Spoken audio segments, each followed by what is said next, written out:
હાડપિંજર ભાગ 1.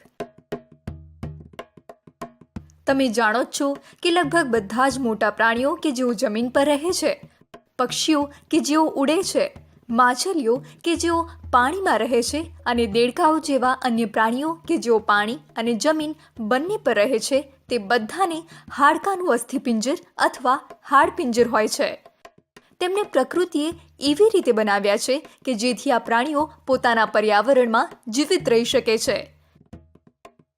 જે પ્રાણીઓને તમે ઓળખો છો તેમના અને મનુષ્યના હાડપિંજર વચ્ચે ઘણી બધી સમાનતા હોય છે. પરંતુ શું તમે તેમાં રહેલ તફાવત બતાવી શકો છો?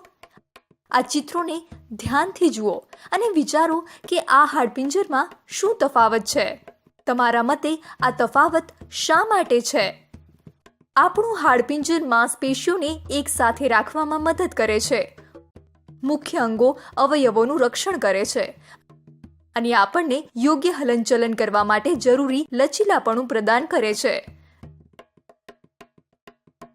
જમીન પર રહેતા મોટાભાગના પ્રાણીઓના હાડપિંજરની જેમ જ આપણા હાડપિંજરમાં પણ કેટલાક મહત્વના ભાગ હોય છે. ખોપડી, સ્કલ,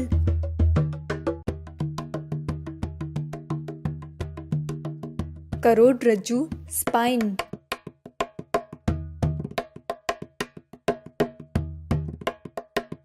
ખભાનું હાડકું, શોલ્ડર બોન્સ,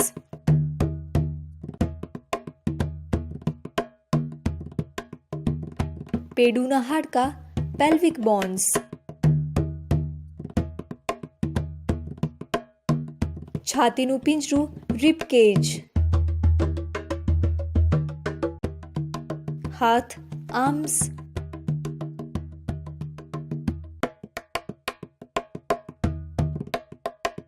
પગ, લેગ્સ,